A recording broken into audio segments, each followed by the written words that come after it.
Hey mga brods, may balita nga po tayo dito sa SMB dahil ito nga pong si Miles Powell ay nagparinig na rin sa mga social media accounts niya dahil nung nalaman niyang magiging assistant coach na ito pong si Chris Ross from the whole season ngayong Commissioner's Cup. Mga kabrods, gusto na niyang maging import rin ng SMB dahil yan ang isa sa mga pinangako niya dati kay Chris Ross nung itong Bay Area Dragons ay naglalaro dito sa PBA na once na maging coach ito pong si Chris Ross ay talagang one call away lang. Siya ang magiging import talaga ng SMB. So kilala naman natin ito pong si Miles Powell, former NBA player ito. Napanood ko pa nga dati ito sa Philadelphia 76ers and talagang magaling na player ito. 6'2" or 6'1" ang kanyang height pero yung galawan nito mga brods talagang NBA material.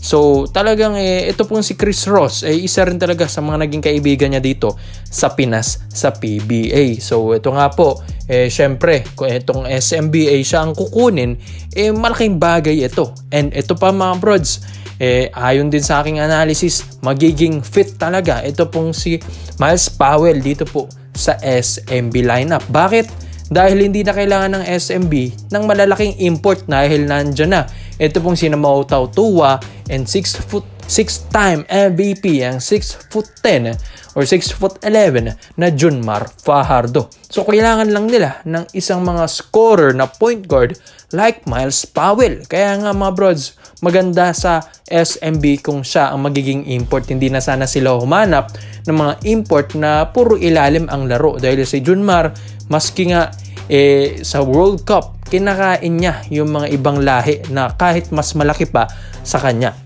Kaya itong SMB ngayon mga brods, pag-iisipan ito ni assistant coach Chris Ross. Pero hindi naman ibig sabihin na naging assistant coach si Ross hindi na ito maglalaro. Bali magiging playing coach ito pong si Chris Ross mga brods. Dahil mga 2 years pa nga daw itong maglalaro sa PBA bago siya magpo-full-time coach dito po sa SMB. So pwedeng-pwede yan mga brods. Like ibang mga players nga, like Scottie Thompson, assistant coach ngayon ng Perpetual Altas. Kaya nga, pwede yan sa mga players na maging assistant coach sila ng ibang kupunan. So mga brods, ito pong si Miles Powell. Para sa akin, malaki ang maitutulong at malakas ang maitutulong niya talaga dito sa SMB. Alam naman natin, with or without Miles Powell, kayang mag-champion ito pong SMB. Pero kung meron silang ganitong ka-consistent na scorer like Miles Powell, hindi na sila mahihirapang umiscore mga brods. Siyempre, may mga locals dito na alam naman natin kayang umiscore like Terrence Romeo, CJ Perez, Jericho Cruz, and Simon Enciso mga kabrods. Pero iba pa rin pag meron kang import. Iba ang level ng import mga kabrods. So kasalukuyan ngayong naglalaro sa Qingdao Eagles. Ito pong si Miles Powell. Nasa CBA siya ngayon. Hindi siya naglalaro ngayon sa Bay Area Dragons dahil syempre ini-import lang din naman siya doon. Pero mga brods, sa lahat po ng mga SMB fans, Miles Powell, magiging malakas ba ang SMB kung siya ang magiging import? Kung nasubaybayan nyo ang Bay Area Dragons dito sa Pinas, kung saan ang finals versus Barangay Nebra San Miguel, marami ang napahanga sa Game 7 nila mga kabrods. Lahat ng mga Pinoy fans, celebrity man o hindi, talaga napahanga sila sa aktual na paglalaro ni Miles Powell doon po sa Philippine Arena. Komento mo lang ang opinion mo dyan mga brods at isa natin yan. Dito naman po tayo sa kabilang balita naman natin mga brods. Ito nga pong si Tony Bishop. Mga brods, ayon din sa mga reports natin, ang laki ng kontrata na binigay dito ng Barangay Nebra San Miguel kahit 2 buwan lang. And yun nga, nakitaan din nila ito pong si Tony Bishop ng potential talaga sa ensayo pa lang na parang hindi nawala si Justin Brownlee. Yes mga brods, yung attitude ni Tony Bishop, check yan. Yung performance niya, check yan. Tapos mga brods, yung team play ni Tony Bishop, parang Justin Brownlee din. Check din yan para sa Barangay Nebra San Miguel mga brods. Pero ito, ang isa sa mga gusto na kay Tony Bishop, yung kanyang scoring ability. Yes mga brods.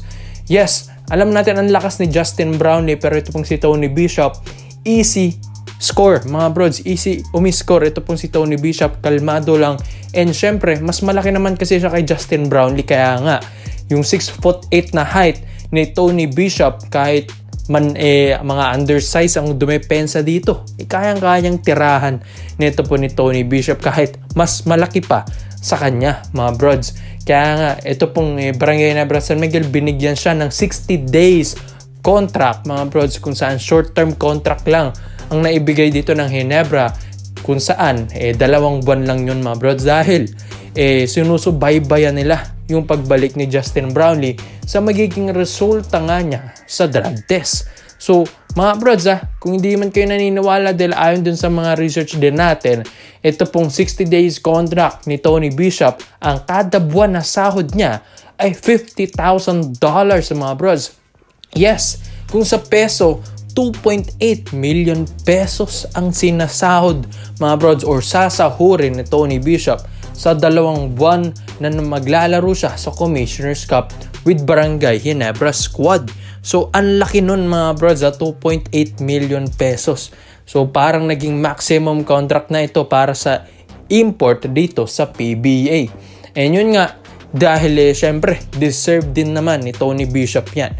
And mas lumakas nga daw, ito pong si Tony Bishop dahil naglaro ito sa EuroLeague kung saan sa Puerto Rico. So, mga brods, karangalan nga din daw, sinabi na rin ni Tony Bishop na makapaglaro dito sa Barangay Ginebra San Miguel dahil dati nasa Meralco Boats ito kung saan sila ang nakalaban nila sa finals, which is Barangay Ginebra versus Meralco Boats.